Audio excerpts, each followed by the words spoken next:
Hello students, आज की class में आपका स्वागत है। बच्चों, पिछले वीडियो में आपने पाठ प्रश्न क्रमांक 12 तक देखा था। आज हम इसके आगे देखते हैं प्रश्न क्रमांक 13। न्यायपालिका की स्वतंत्रता को सुनिश्चित करने के विभिन्न तरीके कौन कौन से हैं? निम्नलिखित में जो बेमेल हो उसे छांटें। पहला है, सर्वोच्च न्यायालय के अन्य न्यायाधीशों की नियुक्ति में सर्वोच्च न्यायालय के मुख्य न्यायाधीश से सलाह ली जाती है। यह बेमेल नहीं है। दूसरा है, न्यायाधीशों को अमूमन अवकाश प्राप्ति की आयु से पहले नहीं हटाया जाता है। यह बेमेल है, क्योंकि अगर कोई न्यायाधीश गलत कार्यों में लिप्त पाया जाए तो संसद में महाभियोग चलाकर उसे हटाया भी जा सकता है। तीसरा, उच्च न्यायालय के न्यायाधीश का तबादला दूसरे उच्च न्यायालय में नहीं किया जा सकता। यह भी बेमेल है, क्योंकि सर्वोच्च न्यायालय को यह अधिकार है कि उच्च न्यायालय के न्यायाधीश का तबादला दूसरे उच्च न्यायालय में किया जा सकता है। चौथा, न्यायाधीशों की नियुक्ति में संसद की दखल नहीं है। यह बेमेल नहीं है। प्रश्न 14, क्या न्यायपालिका की स्वतंत्रता का अर्थ यह है कि न्यायपालिका किसी के प्रति जवाबदेह नहीं है? अपना उत्तर अधिकतम 100 शब्दों में लिखिए।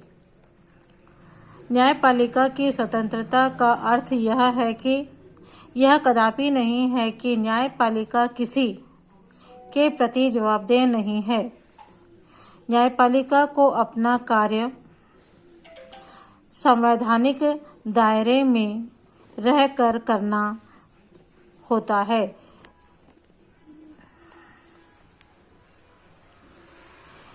निचले न्यायालय पर उसके ऊपर के न्यायालय का नियंत्रण रहता है, अर्थात जिला न्यायालय उच्च न्यायालय के अधीन और उच्च न्यायालय सर्वोच्च न्यायालय के अधीन कार्य करता है।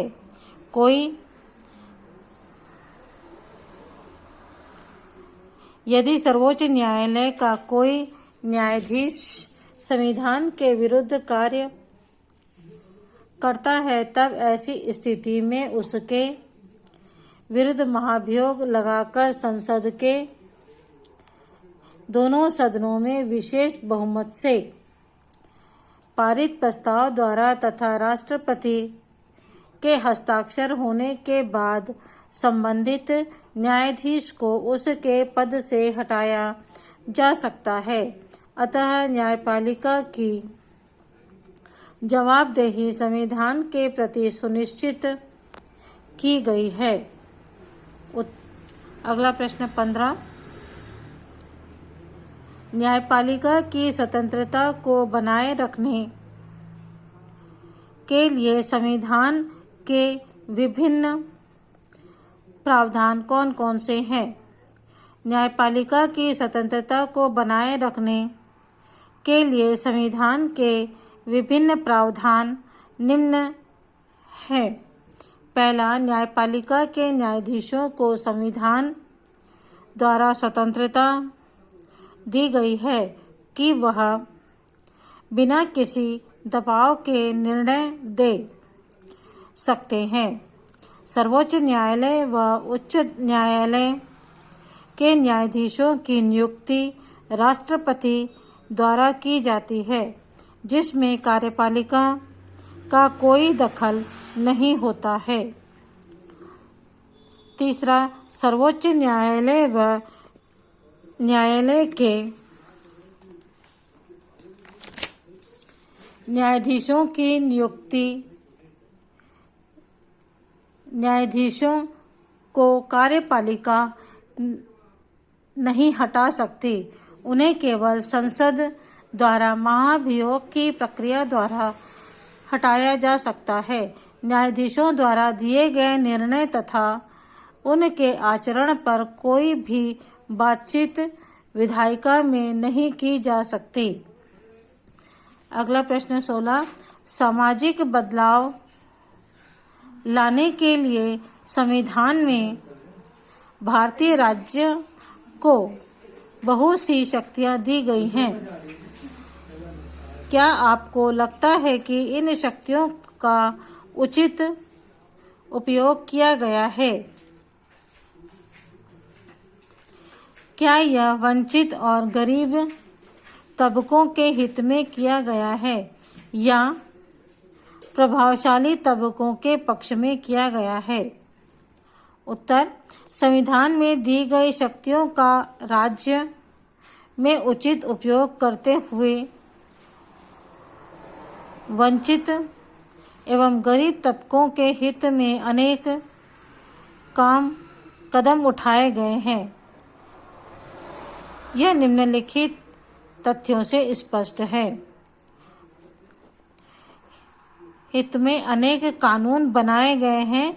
यह निम्नलिखित तथ्यों से स्पष्ट है। पहला, सर्वप्रथम अनुसूचित जातियों एवं जनजातियों के लिए आरक्षण की व्यवस्था की गई है। दूसरा, जमींदारी प्रथा को समाप्त कर गरीबों को कृषि भूमि दी गई। तीसरा, पिछड़ा वर्ग को शासकीय सेवाओं में 27% आरक्षण प्रदान किया गया है। चौथा, महिलाओं को स्थानीय निकायों में 33% आरक्षण प्रदान किया गया है। सन 2002 में 86वें संवैधानिक संशोधन के द्वारा 6 से 14 वर्ष की आयु के सभी बच्चों के लिए निःशुल्क व अनिवार्य शिक्षा की व्यवस्था की गई है। बच्चों, इसके साथ ही इस पाठ के प्रश्नोत्तर समाप्त होते हैं। अगले वीडियो में हम अगला पाठ देखेंगे। Okay, bye.